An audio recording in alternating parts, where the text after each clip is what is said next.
councillor and used to be a special advisor in several government departments. They're waiting for your calls. 0345 6060 973. On your radio, on Global Player, and Play LBC. leading Britain's conversation. This is LBC. From Global's newsroom at 8 o'clock. The family of Archie Battersby say his life support will be switched off at 11 o'clock tomorrow morning. The 12-year-old has been in a coma since April after he was found unconscious at his home in Essex. His mother, Holly Dance, says the Royal London Hospital has told her he can't be moved to a hospice. We haven't even got that choice. Can't take him home, can't do anything. It's not right. Archie's my child. It shouldn't be down to other people to decide where he takes his last breath and if he lives or dies. It's wrong. It is wrong. Tory leadership candidate Liz Truss says people were unnecessarily worried about her now-abandoned plans for a regional pay policy for public sector workers. A supporter of her rival, Rishi Sunak, says the U-turn has wiped out £8.8 billion in savings, asking where these are going to come from now. China has condemned Nancy Pelosi's visit to Taiwan as a threat to peace and stability. The Speaker of the US House of Representatives is the highest-ranking American official to visit the island in 25 years. Almost 700 migrants crossed the Channel to the UK in small boats yesterday. It's the highest figure for a single day so far this year. In the city, the FTSE 100 closed down 4 points at 74.09. The pound buys $1.22 and €1.19. LBC weather tonight: low cloud for some central and western parts of England and Wales. Very warm in the south. Tomorrow, sunny spells and scattered showers in the north, sunny spells in the south, and a high of 28 degrees. From Global's newsroom for LBC, I'm Andy Ivy. This is LBC from Global. Leading Britain's conversation. Cross Question with Iain Dale. Hello, a very good evening. It's 1 minute past 8 on LBC. Welcome to Tuesday's Cross Question. We had an absolute corker of a programme last night, so this panel have got a lot to live up to. I do have to apologise, though, that we do have a politician on the panel this evening, because yesterday it was very popular that we didn't. But she's one of our... Well, maybe. She's one of our favourite guests on Cross Question, Siobhain McDonagh. You just heard her voice there. She is Labour MP for Mitcham and Morden. She's a member of the Treasury Select Committee. David Buik, a very good friend of the programme, LBC's finance commentator and co-host of the Money podcast. Does what it says on the tin, I imagine. Ramya Jaidev is a new face on the programme. She is, or new voice on the programme, immigration and asylum commentator and co-founder of Windrush Lives. And Anita Boateng is partner at Portland Communications, a Conservative councillor who served as a special advisor in several government departments. 0345 6060 973 is the number to call, and you can text your question to 84850, and you can, of course, watch us on Global Player.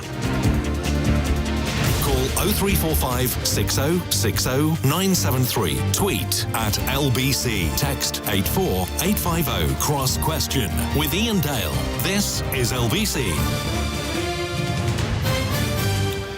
Is the reason you're no longer a councillor because you were defeated, or you just decided you had enough? I stood down. I love doing it, but I stood down.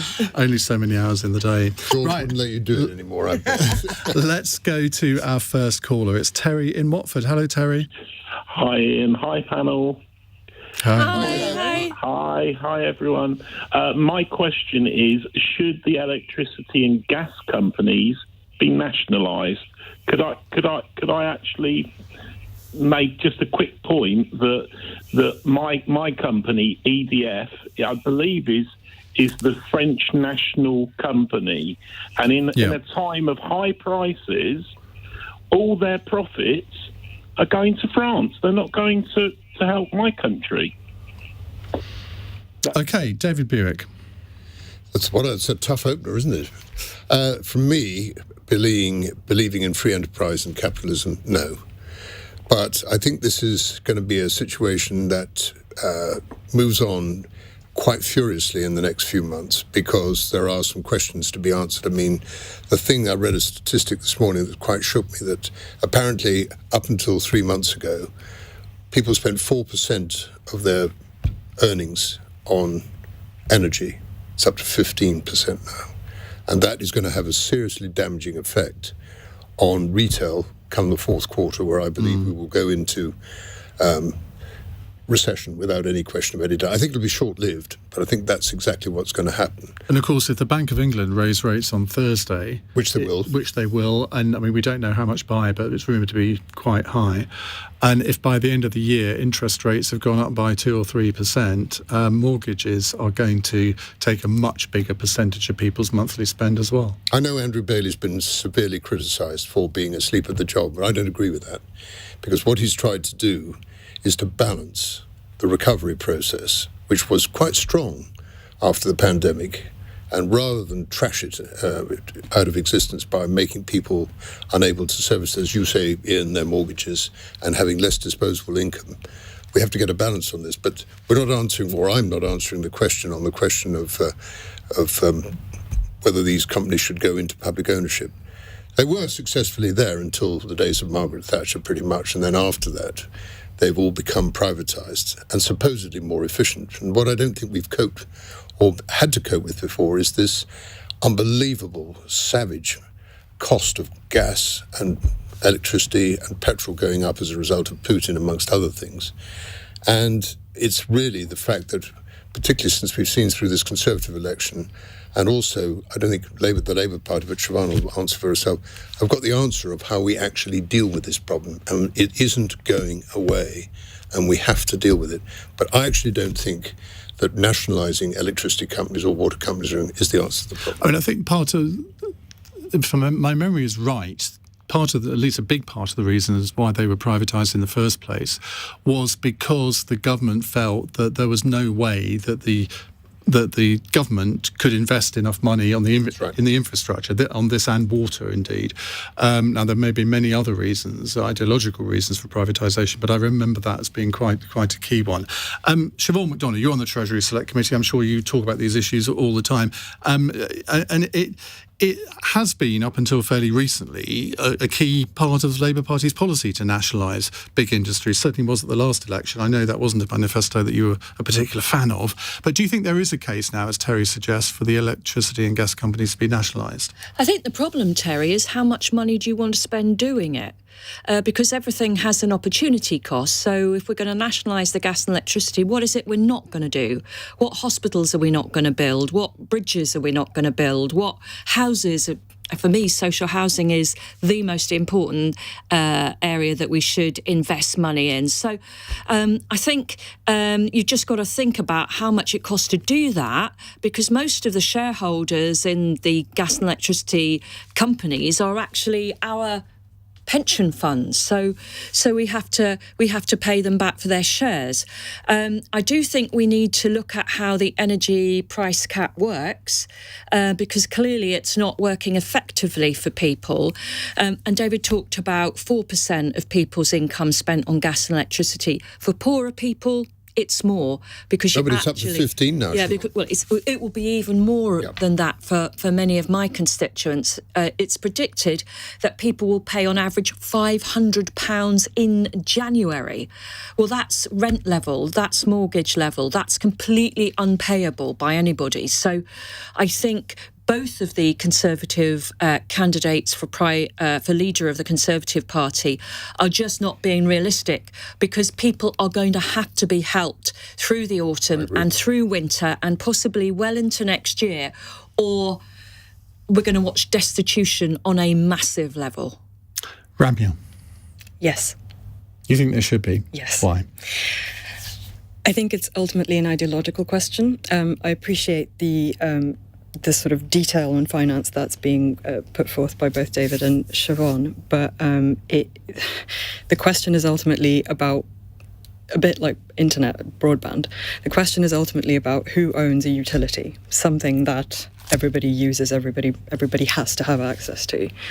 And ideologically, I just think, yes, they should be nationalised. If anything, the kind of recent price, sort of rampant increase in prices, coupled with the fact that there are profits being paid out to the companies themselves, I think it makes it clear that the core interest that is the most important is not being prioritised, which is these are utilities, these are supposed to be things that all people have access to, all people have equal access to, and that's just not happening. But do you not have to differentiate between the theoretical and the practical, in that in your ideal world, this would be the case, but as Siobhain has explained, in theory, you could just sequestrate them and not pay any compensation at all, but that would have a terrible effect on the economy. Indeed. So do you not have to take that into account as well? You do. So that's why I'm saying it's an ideological question. So I think there are in either direction, there are going to be practicalities that need to be sorted out. In either direction, there are going to be problems. I think if you strip all that, you're going to have to deal with that, whatever happens. I think if you strip that back and look at the question, at the root of it, yes, I think they're utilities. They should be owned by the public. Okay. Anita? I just think there's no way to divorce the theory from the reality, right? The question is, what does nationalisation get us? And practically all the problems we're encountering, whether that's because of the Ukrainian crisis creating this problem, whether it's because of the reality of the amount that people are going to be spending on their energy bills, these are things that are going to need to be grappled with. And also, fundamentally, the question of investment, because this is a story about our transition. We have to get to a position where we are no longer as reliant as we are on some of the volatile energy resources. And that may not be in the immediate future, but it is going to be the long-term vision. And the question is, who is able to put the level of resources that is required into the sector to make sure that it's profitable and makes sense? And that is the private energy companies. And I think that at the moment, they're obviously going through a period of having enormous profits as a result of things that have nothing to do with them. So I do have some sympathy. The oil companies are. I'm not sure. I mean, David, you'll know this. The actual energy companies themselves, a lot of the smaller ones, went out of business. Yeah. No, so what are the profit levels like for some of the electricity companies? Most of the electricity companies that have been, solid, the SSEs and the various other people have done very well because they've got very strong balance sheets.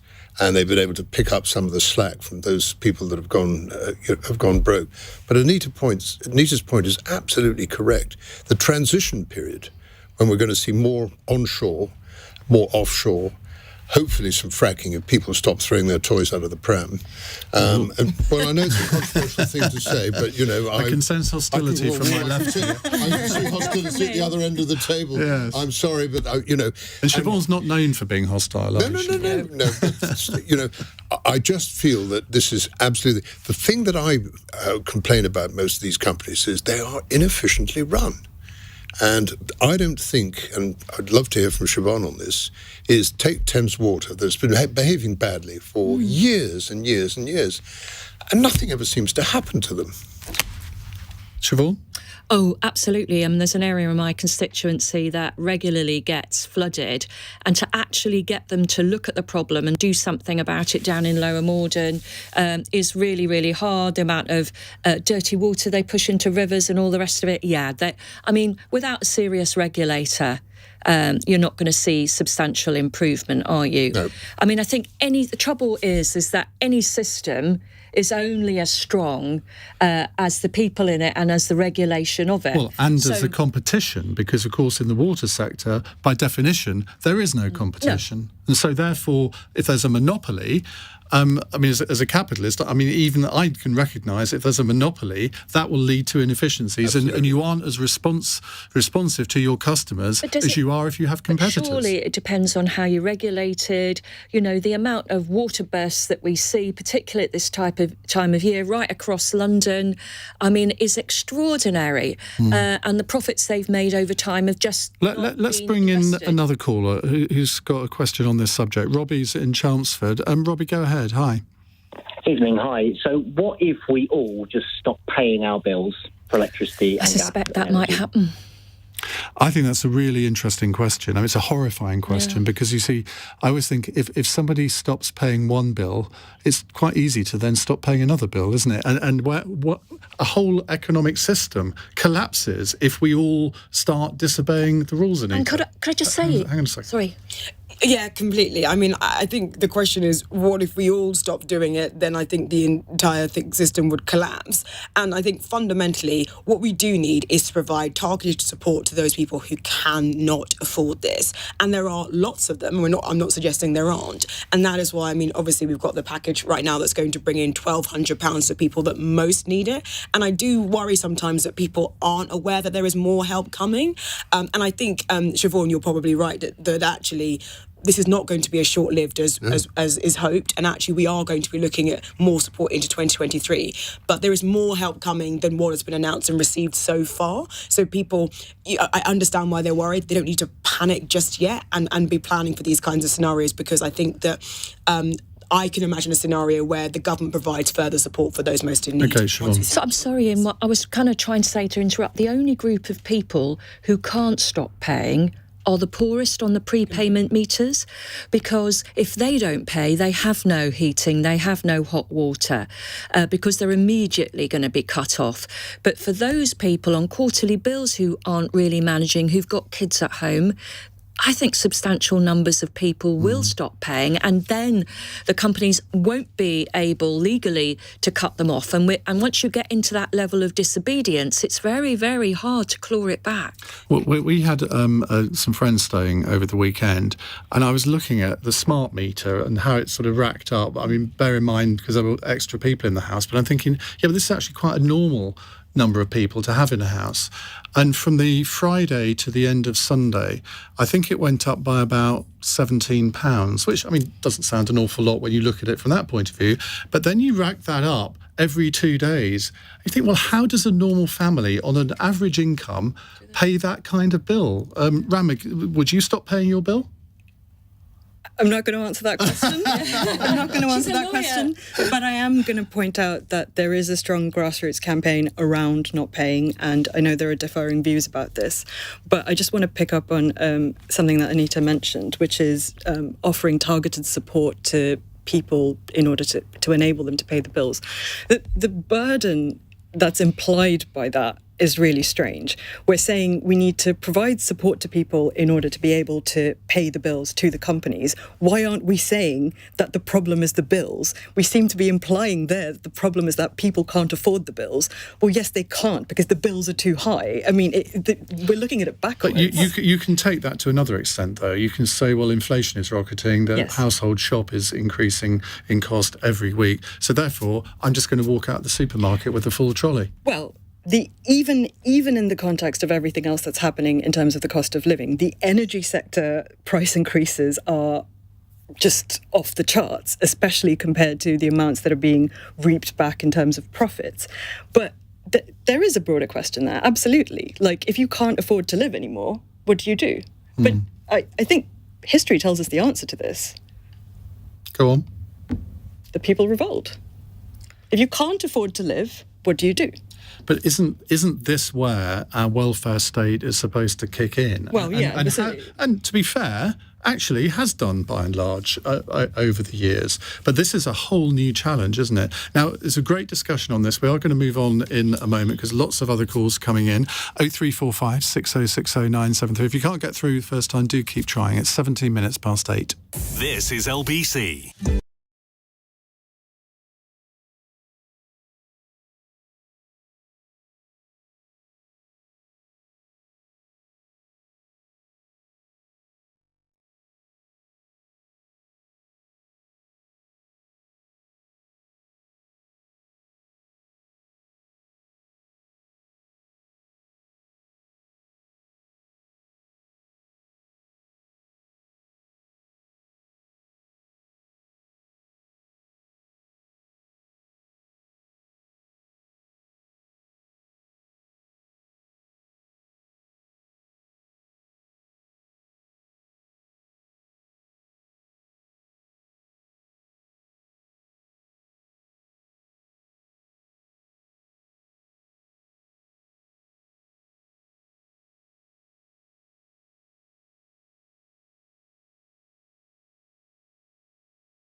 Cross Question with Iain Dale on LBC. Call 0345 6060 973.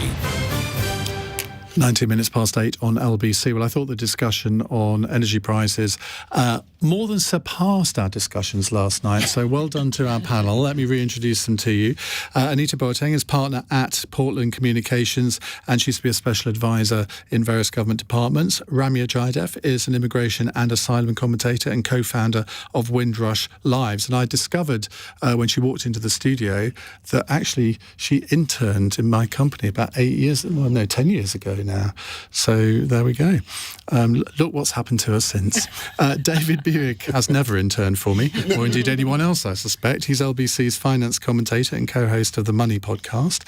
And Siobhain McDonagh is Labour MP for Mitcham and Morden and a member of the Treasury Select Committee. Right, let's go to our next caller. It's James in Ayrshire. Hello, James. Hello, Ian. Good evening to your panel. My question is a kind of political ethics question, and it's as follows. How appropriate is it that the next Prime Minister of the United Kingdom is going to be selected by 150,000 or thereabouts, largely male, largely middle class to elderly, and largely well-off men living in the southeast of England? Wow. I'm reliably informed the Conservative Party membership is nearer 180,000, but let's not worry about 30,000. Anita, now you were involved, can I reveal that you were involved in the last Conservative leadership election? Yes. You're not involved in this one. No. But you do know the Conservative Party membership, not every single one of them, obviously. Is James's description right? Well, I am a member. I am not elderly, well-off, or male. So I think I would probably dispute that it's all of the people. But I think basically all political parties are mostly older. They're all in their 50s, including Labour. Mostly middle class. People that get involved in politics tend to be mostly white. The Conservatives are a little more white than your average political party, but not very much so. And so I think there is a question about who chooses to participate in politics in that very formal way, and how do all parties encourage more involvement. On the question of whether it's appropriate, I think that really there's always problems with any existing system that you use to select your party leader, but I think it's probably better than all the other alternatives. The idea is that you've got some confidence of MPs, and then you have your membership, and James, you are welcome to join the Conservative Party, to join that cadre and maybe break. He's in Scotland. He's not going to do that after what Liz Truss said yesterday, is he? Maybe you'll join to vote for Sunak. I don't know, but I like the idea of members and people getting more involved, more membership, and actually them being empowered to make a decision like their party leader. In this case, it means you're going to be Prime Minister too, but that Prime Minister will be put to electoral tests. It seems to me it's not an ideal system, but it's better than the alternatives. Do you think that they could change the system? Because this system might work when the Tories are in opposition, but when you're in government, it does seem a little bit incongruous to have a relatively small part of the population effectively choosing who the next Prime Minister is. Wouldn't it be better if it was left to MPs when they're in government? I think that people like Danny Finkelstein, who I really respect, have put forward this point of view.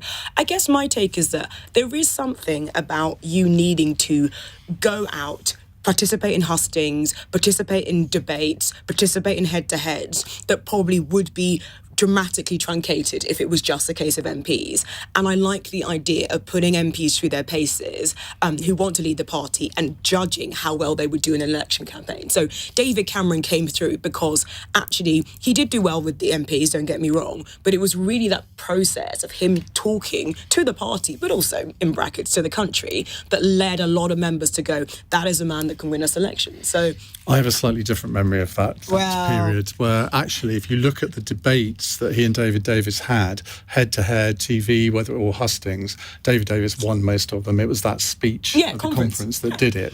So that long campaign allows you're you to right see. In terms of sort of putting them through their paces. I mean, we've seen today, Liz Truss has had a fantastic few days, and then today she goes and blows it.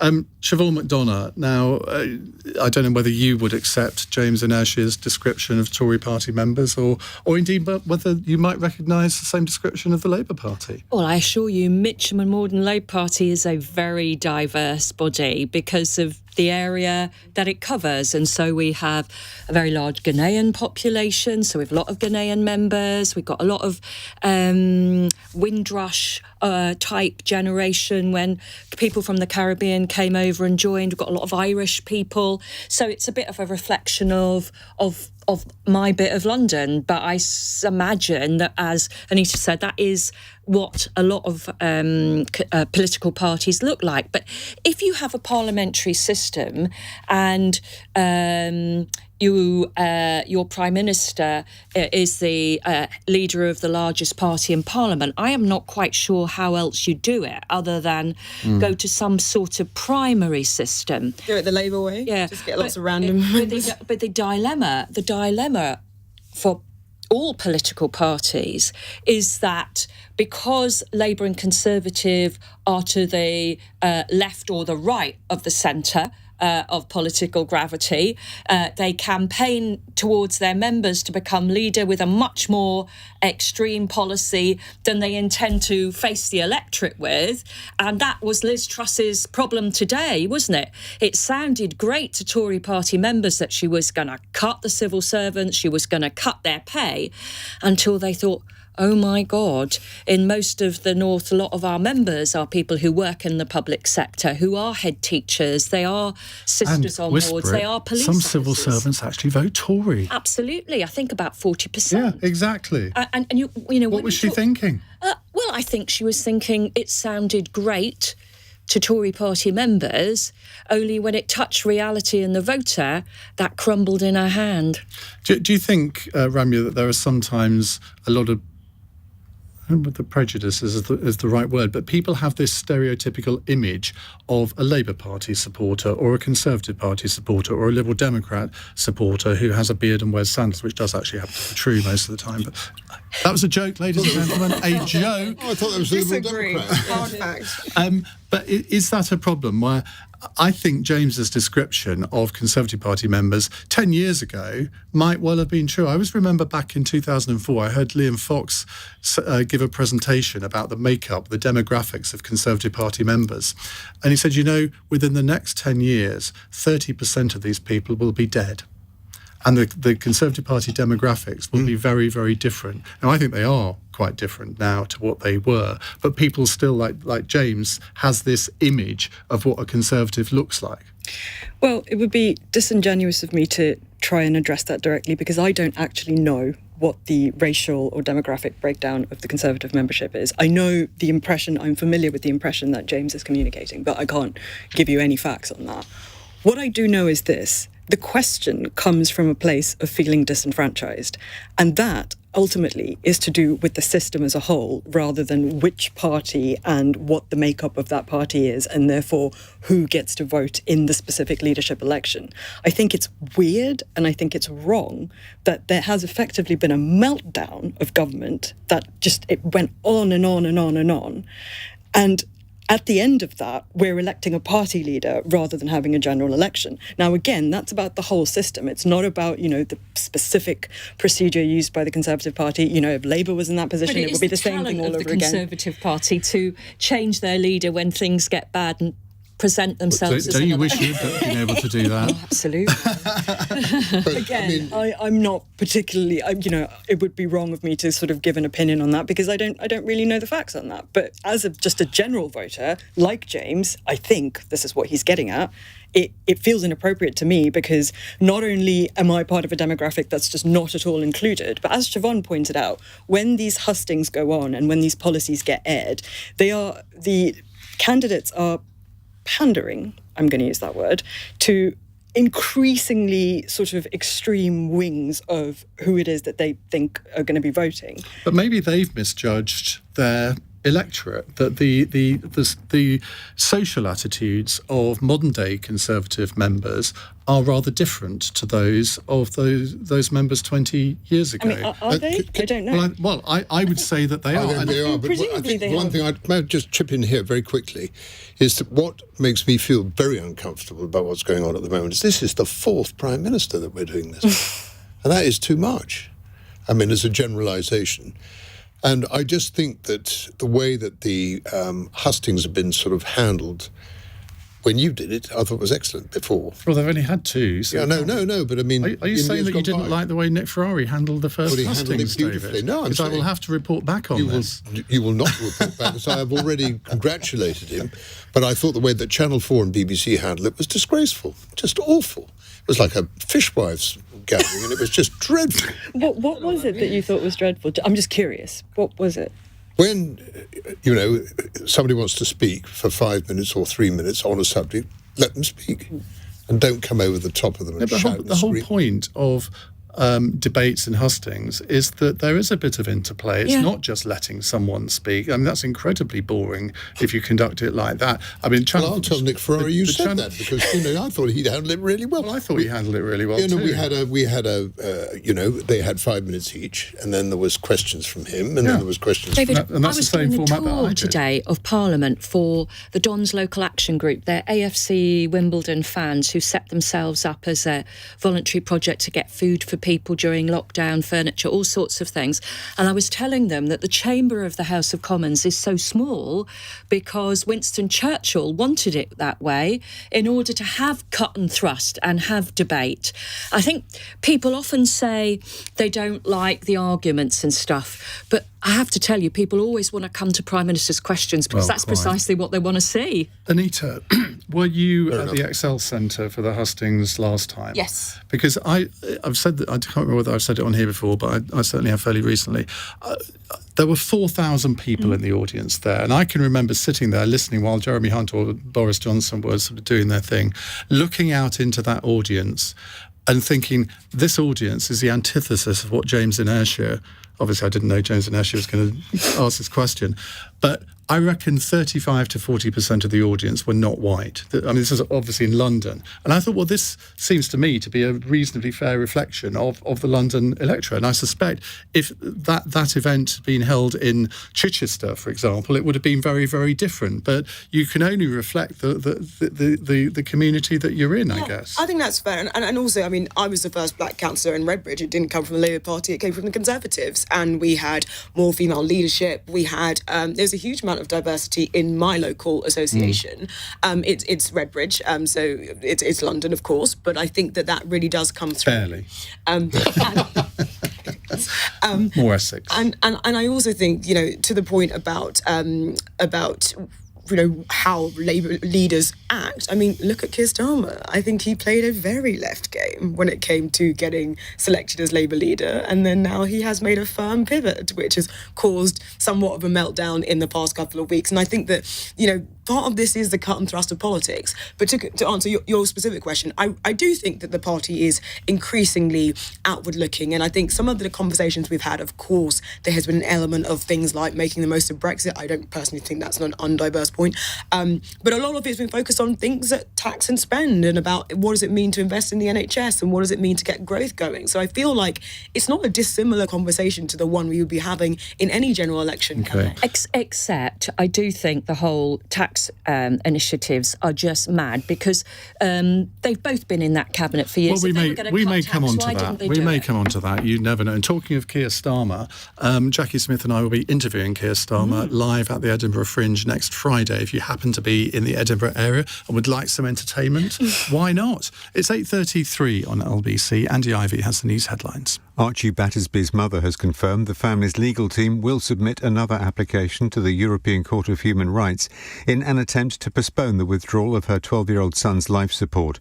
His treatment is due to be stopped at the Royal London Hospital at 11 o'clock tomorrow morning. Liz Truss has abandoned a flagship policy to slash £8.8 billion from public sector pay outside London. Senior Conservatives warned it would be levelling down the nation by leaving nurses, police officers and teachers poorer off. Nancy Pelosi has landed in Taiwan on a US Air Force transport plane. China has condemned the trip by the Speaker of the House of Representatives as a threat to peace and stability. LBC weather tonight, low cloud for some central and western parts of England and Wales, very warm in the south. Tomorrow, sunny spells and scattered showers in the north, sunny spells in the south, a high of 28 degrees. LBC.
Cross Question with Iain Dale on LBC. Text 84850. 8:36. Rob on Twitter has a question for David Buik. What is wrong with fishwives? Nothing. But there's a time and a place for everything, isn't it? And, it's a question of how much blasphemy you want and how it's controlled otherwise. But okay. That is the voice of David Buik, LBC's finance commentator and fishwife commentator and co-host of the Money podcast. Ramya Jaidev is here also, immigration and asylum commentator and co-founder of Windrush Lives, which is an advocacy group and victim support network. I mean, I guess from that we understand what it is, but how did you become involved with it and why did you decide to found it? By accident. So during the Black Lives Matter protests in 2020, I started thinking about other demographics, other sort of groups of black people that weren't necessarily represented just by the people who were striking on the streets, and read some things online and came across the story of someone called Anthony Williams, got in touch with him through The Journalist, and it just spiraled out of control from there. We started talking to Anthony and then very quickly found 10, 15, 20 other people who were in the same situation, and what was absolutely appalling was just how powerless they had been rendered by just the series of events that they've been put through, and so it just went from there, really. And Siobhain McDonagh is Labour MP for Mitcham and Morden, member of the all-powerful Treasury Select Committee. We always have to use that description, don't we? Anita Boateng is partner at Portland Communications and was a special advisor under the Conservative government in various government departments. Right, let's go to the next question. It's from Malcolm in Bodmin. Hello, Malcolm. Evening, Ian. Evening, panel. Does the panel agree with me that the Conservative Party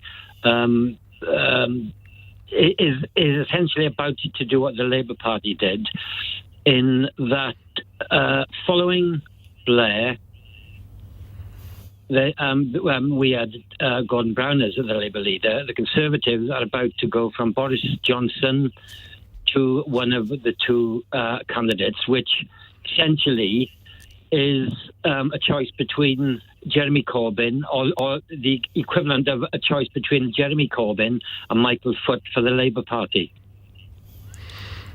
Okay, well, I'm going to narrow that down and sort of narrow it down to are they about to elect their equivalent of Gordon Brown?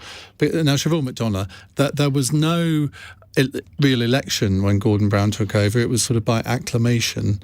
And I always thought that was a mistake, I think, because leaders do need to be tested. And OK, Gordon Brown had been Chancellor for 10 years, but do you think the Conservatives are about to fall into the same trap?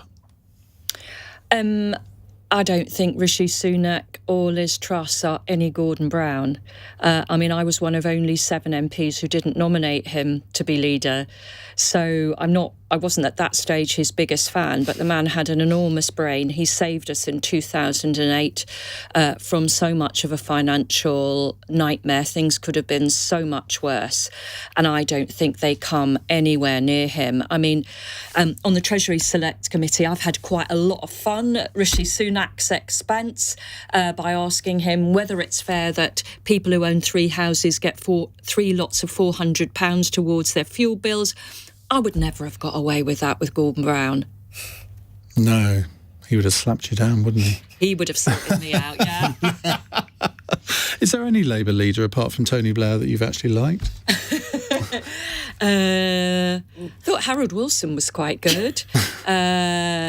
Historically, I'm sure Clement Attlee did some pretty amazing things, yeah. I mean, But you haven't mentioned Keir Starmer in that list. I think I've told you before, Ian, I didn't vote for Keir Starmer, but I thank God every day for him because, he's decent, he wants to do a good job, he's trying to bring the Labour Party back from the brink, which is what represented 2019 general election results, so I wouldn't criticise him. Ramya. So I'm not entirely sure I understand Malcolm's question. Are you there, Malcolm? Well, I think it's the question is essentially, look, you've had one very charismatic leader like Tony Blair or Boris Johnson, and you're about to elect somebody who, should we say, is a bit charismatic. Rather than it being a lame duck You don't think it's a bit more going extremism? Well, Come to Oh, yeah, exactly. So there are a few different ways that you could look at that. On the charisma point, charisma is so subjective. I don't think Boris Johnson's charismatic. I think... Really? Even his worst enemy would describe him as that, I think. He's charismatic in the way that people used to say, and now they would get Me Too'd for it.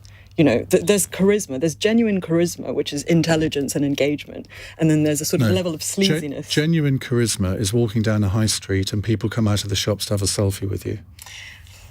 Isn't it? Absolutely. Okay, it's subjective. That's how I would define it. It's wildly subjective, right? And they probably wouldn't necessarily with Rishi Sunak or Gordon Brown, and they probably... Well, you see, even Liz Truss, I'm not sure they would. Well, she probably has her own photographer there for that.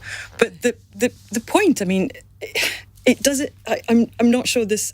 I'm not sure this is not to. It's not an insult to you in any way, Malcolm. But I'm not sure this is a thing that we should necessarily be worrying about. I think I'm not a particular fan of any of the Labour leaders that there have been. But the point that Siobhain made a short while ago about somebody's intelligence and capability to do the job, particularly after the shenanigans we've heard over the past few years, that has to take precedence. David?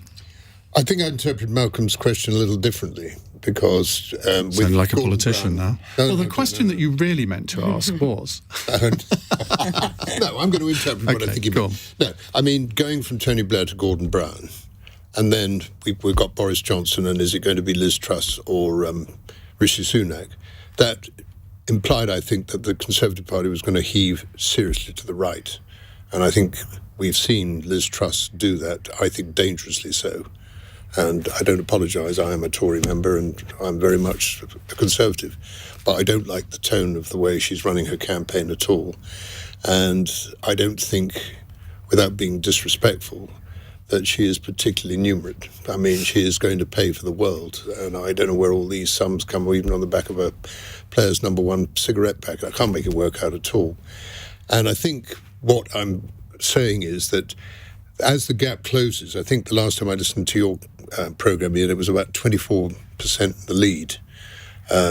Liz Truss over Rishi Sunak. I think that's narrowed substantially. Yeah, John Curtis said ignore that because that was 2 or 3 weeks ago, and a lot has happened since then. Yeah. So, and it's interesting that there haven't been many polls because actually Conservative Party members are very difficult to poll. Mm-hmm. How do you actually even do it? Do it, I know. Anita.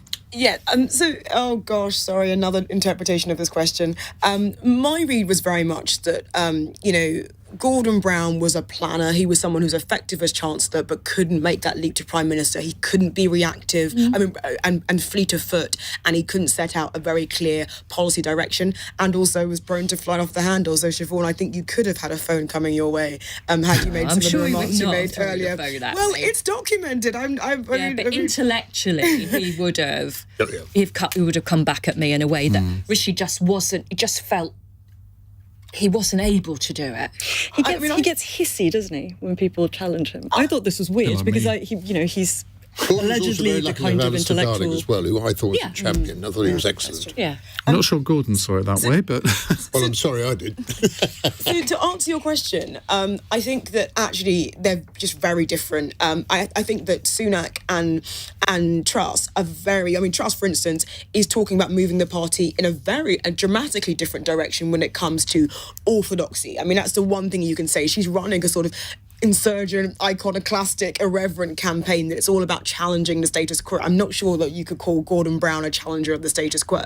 I think Sunak, I guess the comparison is that he was a former Chancellor and is broadly looking to follow a similar economic direction, but I think his style of government would be immensely different, and actually he's very well-tempered, and I find him incredibly intelligent and incredibly patient, which I think, maybe is not coming through in media, and incredibly kind. So in no sense do I think that this is about to be the equivalent of Gordon Brown.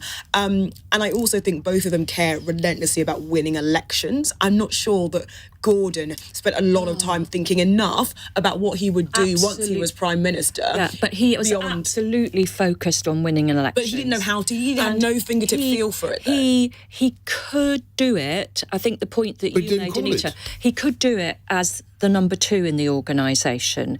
I mean, he was instrumental in getting Labour to the position where they could get elected in 97. He was the big brain of the outfit.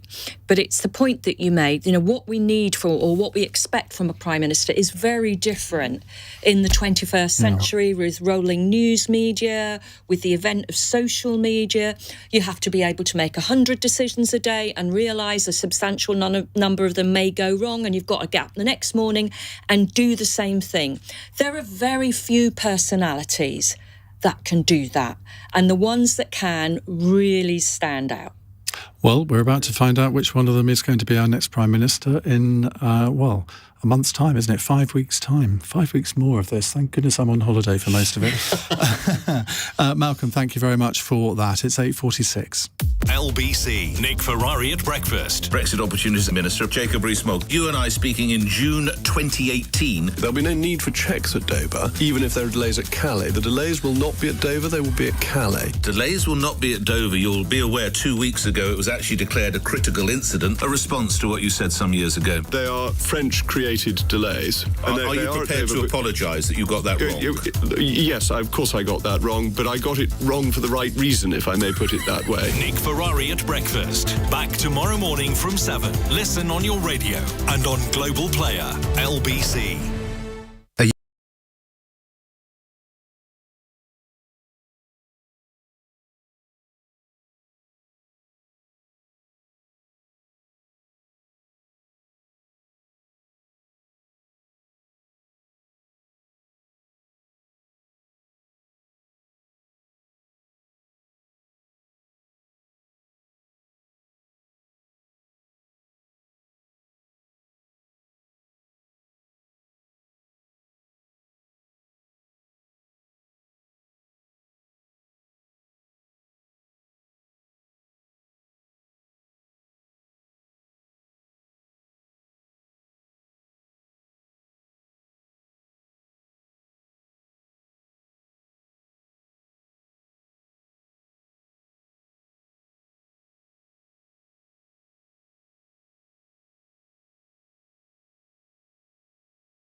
Leading Britain's conversation. Cross Question with Iain Dale. Tweet at LBC.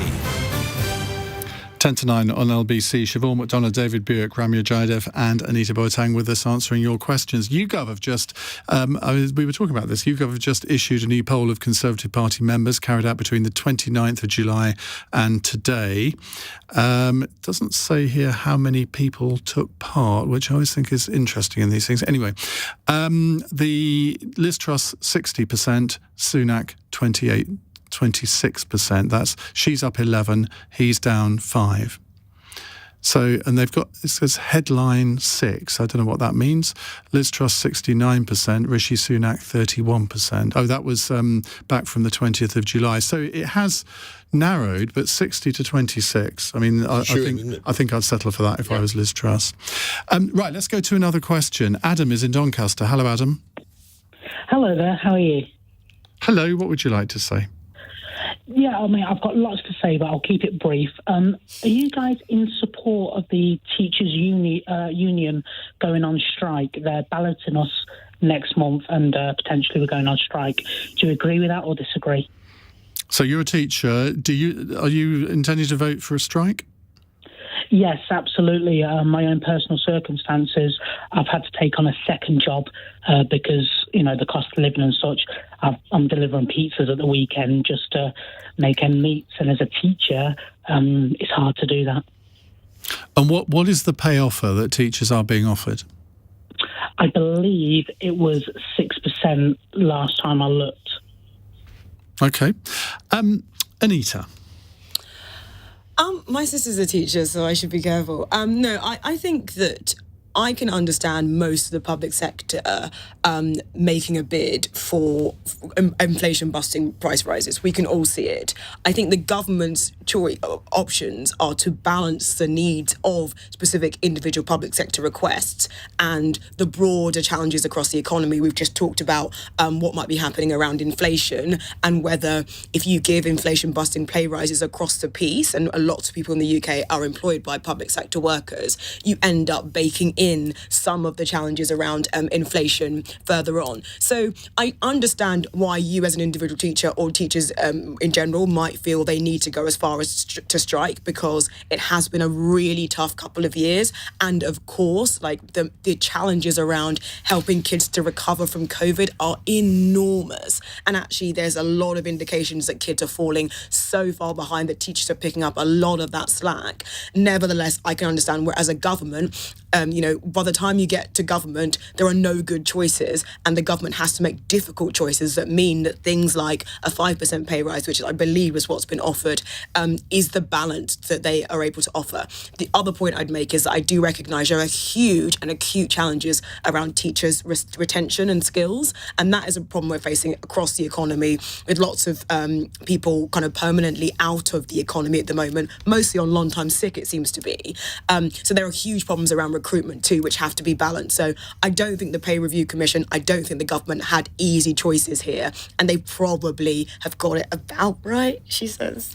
Ramya, 2 or 3 years ago, if teachers had been offered a 5% pay rise, they would have been dancing in the streets. But of course, inflation is now over 9%, so it doesn't seem as generous as on the face of it might do. Well, no, it's incommensurate with the increase in the cost of living, isn't it? I mean, it won't surprise any of you to hear that my answer to Adam is yes. I absolutely am in support of a teacher's strike. You should absolutely go on strike. And I think we've reached a point where nothing makes sense anymore, and the only way to try and claw some sort of meaning out of anything, and the only way to try and set things right is to actually put ourselves on the line and say, look, this doesn't work. To the point about having to make difficult choices in government, something's got to, you got to make the cut somewhere. There are other things. There are other things on which this government has spaffed money.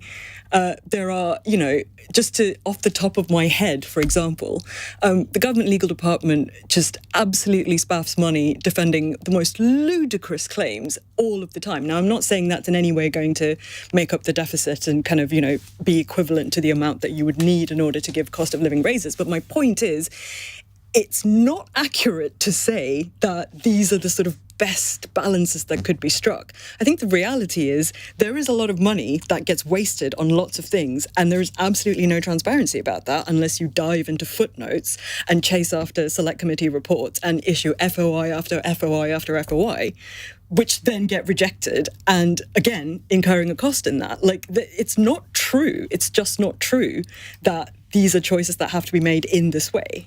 I didn't talk about cost, by the way. I talked about inflation. But I take your broader point, which is that DfE has a spending envelope. Which I think you've actually, though, Ramya, just identified Boris Johnson's main legacy from his premiership. This word spaff that I'd never heard of before, but is now commonplace. And we don't have to apologise because apparently it is a rude word, but everybody uses it now. Siobhain's looking mystified. Now, Siobhain, would you be in favour of a teachers' strike? Adam, I completely defend your right to withdraw your labour and to go on strike, but I sincerely hope that you don't, because the kids that get hurt most are the ones who need you most. And that, I appreciate that is the dilemma for teachers. We look at, we need growth in our economy. We need people to learn more, be better educated. So you are right at the front of the people we need to be doing things. And you certainly shouldn't be working at the weekend delivering pizzas. And so we've got to find some way round this. I defend your right to vote for that strike, but I so hope that the government will step in and will negotiate and it will be avoided. David?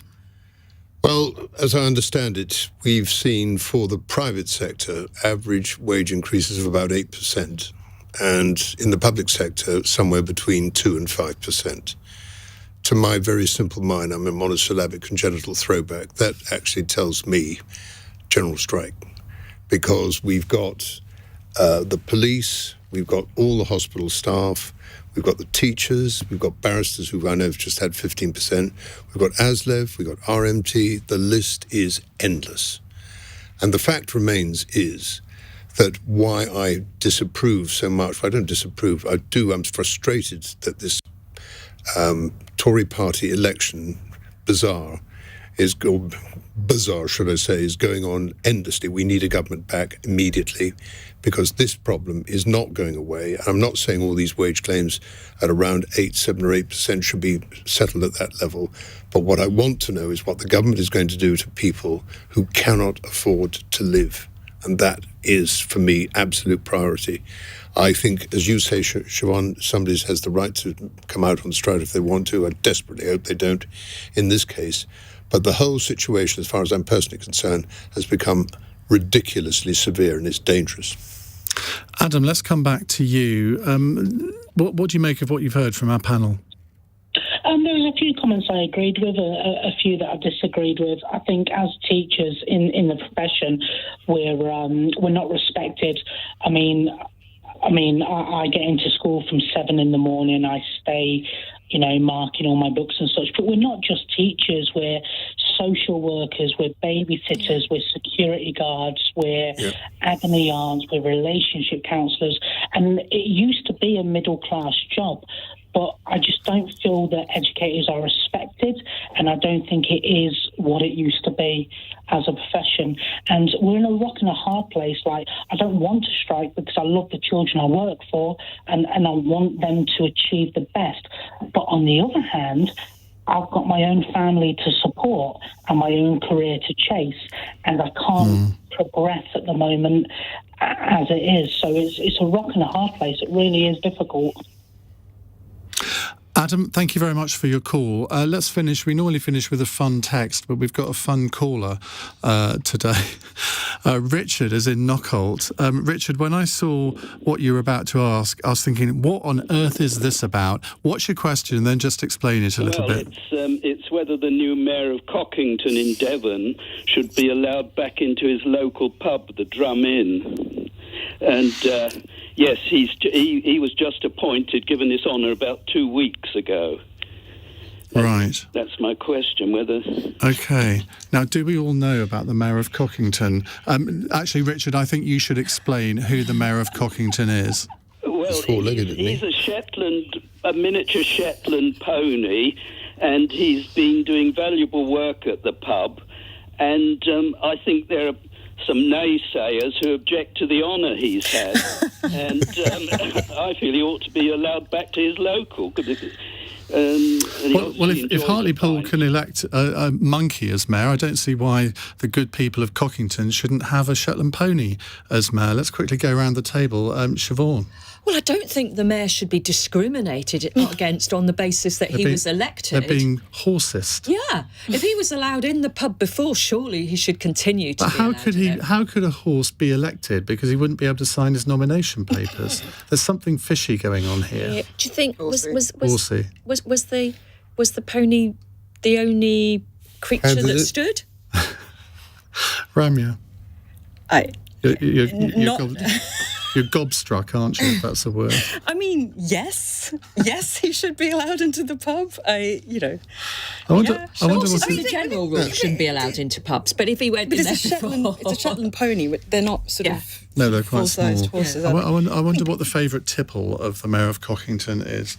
Anita. So I heard that actually what happened is a local council, the Pen didn't have planning permission. They had to reclassify it as a garden to be able to it's get amazing into what the you can pub. find on Google, so isn't it? I think, I said red. I didn't say I've learnt. And so I think this is classic local council meddling, and I think they need to rethink this because he is the mayor and he has the right to be in the pub. I disagree. I'll join the garden. campaign. Keep the grass down. Apparently, the mayor's favourite tipple is Guinness. I was trying to think of a drink that was the horsey name, but I'm afraid my brain is so addled. What, Little Pony? Is that a drink? Yeah, it was a stout in a bottle. It was a little drink with a big kick. With a big what? Kick. Oh, OK, thank you very much, Siobhain. And that is the voice of Siobhain McDonagh. David Buik, Ramya Jaidev and Anita Boateng, thank you very much indeed for joining us on LBC. In a moment, I want to get your calls on China and Taiwan because Nancy Pelosi, the Speaker of the US House of Representatives, she is now in Taiwan. The Chinese are very, very angry. They've sent 20 military planes into Taiwanese airspace.